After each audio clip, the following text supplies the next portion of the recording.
Akan tetapi, para penumpang itu tidak menghiraukan. Mereka sama sekali tidak bereaksi. Mereka terus saja berjalan ke arah rel. Minggir, kereta mau lewat, awas! Minggir!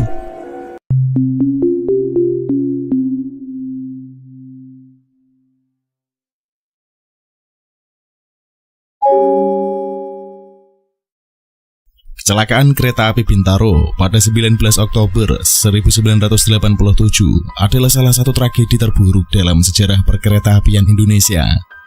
Dua kereta api yang saling bertabrakan di jalur yang sama menewaskan lebih dari 150 orang dan melukai ratusan lainnya.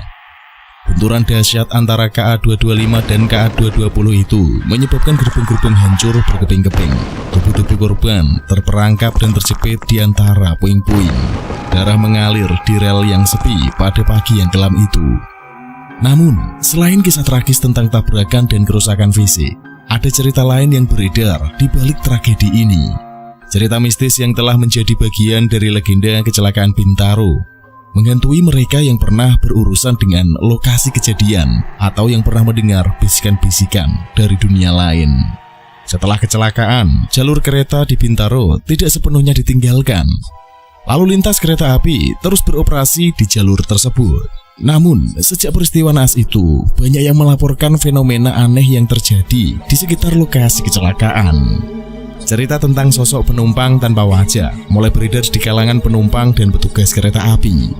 Beberapa saksi mengaku pernah melihat penumpang yang tiba-tiba muncul di gerbong kereta mengenakan pakaian kotor dan berlumuran darah. Mereka tampak diam, duduk mematung di kursi-kursi kereta, menatap ke arah luar dengan ekspresi yang hampa. Wajah mereka pucat, tetapi tidak ada detail yang jelas. Ketika kereta mulai mendekati titik kecelakaan Bintaro, penumpang-penumpang aneh ini menghilang begitu saja, seolah-olah hanya bayangan dari masa lalu. Seorang petugas kereta yang bernama Pak Yanto pernah mengalami sendiri kejadian aneh ini. Dia bekerja sebagai penjaga palang pintu di sekitar jalur Bintaro dan sering bekerja hingga larut malam. Di suatu malam, saat sedang menutup palang pintu untuk kereta yang akan melintas, Pak Yanto melihat sesuatu yang aneh di kejauhan. Di tengah rel, pada jarak beberapa ratus meter, dia melihat sekumpulan orang yang berjalan dengan langkah yang pelan. Mereka ini berjalan lurus ke arah jalur kereta, seolah-olah tidak sadar bahwa ada kereta yang akan lewat.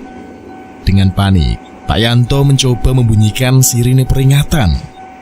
Akan tetapi, para penumpang itu tidak menghiraukan. Mereka sama sekali tidak bereaksi. Mereka terus saja berjalan ke arah rel. Minggir, kereta mau lewat, awas! Minggir! Dan saat kereta mulai mendekat, tubuh mereka perlahan memudar dan hilang di tengah kabut malam. Setelah kereta melintas, tidak ada jejak apapun di rel.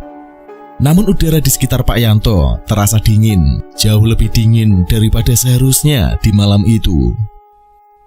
Tidak hanya penumpang kereta, ada juga cerita dari para masinis yang melintas di jalur itu. Salah satunya adalah kisah dari seorang masinis yang bernama Bambang, yang mengalami malam paling menakutkan dalam hidupnya setelah beberapa tahun terakhir di kecelakaan Bintaro. Bambang adalah masinis berpengalaman. Malam itu dia sedang mengoperasikan kereta menuju stasiun akhir yang harusnya melewati jalur Bintaro. Jalur itu nampak normal hingga mereka mendekati titik kecelakaan. Tiba-tiba saja lampu kereta berkedip-kedip. Bambang merasakan getaran yang aneh di bawah kaki. Suara aneh pun terdengar dari luar, seperti suara jeritan dan tangisan banyak orang. Meskipun kereta berada di jalur yang kosong pada tengah malam, dia melihat ke depan dan di kejauhan nampak beberapa orang berdiri di tengah rel, menatap kereta yang melaju dengan mata yang kosong. Bambang langsung menarik rem darurat dengan sekuat tenaga, mencoba menghentikan kereta sebelum menabrak mereka. Akan tetapi, beberapa orang itu tetap diam di tempat. Kereta melaju dengan keras dan akhirnya bisa berhenti tepat di lokasi kecelakaan Bintaro. Dan akhirnya tanpa sengaja berhenti di lokasi titik kecelakaan Bintaro. Dengan jantung berdebar, Bambang menoleh keluar jendela. Apa yang dia lihat membuatnya sulit bernapas. Beberapa orang itu masih ada di sana. Namun, kini lebih jelas, sosok tersebut mengenakan pakaian yang koyak-koyak. Wajah mereka terluka dan berdarah. Sebagian dari mereka bahkan tidak memiliki anggota tubuh yang lengkap. Mereka ini sejatinya adalah arwah dari para korban kecelakaan Bintaro. Mata mereka terlihat kosong, namun penuh dengan kepedihan. Mereka seakan memohon bantuan, meminta pertolongan untuk bisa melepaskan diri dari tragedi yang mengunci mereka di tempat itu. Saat Bambang mencoba berteriak pada rekan-rekannya di kabin belakang, para bayangan mayat itu menghilang seketika, meninggalkan suasana sunyi dan udara yang dingin yang menusuk. Sejak malam itulah, Bambang selalu merasa waspada setiap kali melewati jalur perlintasan Bintaro. Ia tidak pernah lagi meremehkan cerita mistis yang berkembang di sekitar jalur tersebut. Baginya, para korban kecelakaan tragis itu masih terjebak di sana.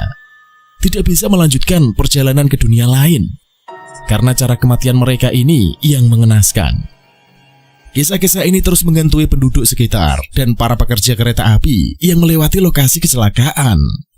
Beberapa orang percaya bahwa roh-roh para korban kecelakaan Bintaro masihlah belum tenang, terperangkap di antara dua dunia kita dan dunia lain, terus mencari jalan untuk pergi ke tempat yang lebih damai. Hingga hari ini, cerita mistis tentang kecelakaan kereta Bintaro tetap menjadi legenda yang menakutkan yang tidak pernah terlupakan. Bagaimana menurut kalian? Silahkan tuliskan pendapat kalian di kolom komentar tentang cerita yang kita sampaikan. Terima kasih telah menonton video ini dari awal sampai akhir. Sampai ketemu lagi di video berikutnya. Kita akan menceritakan beberapa kisah horor yang lebih mencekam untuk kalian semuanya. Wassalamualaikum warahmatullahi wabarakatuh.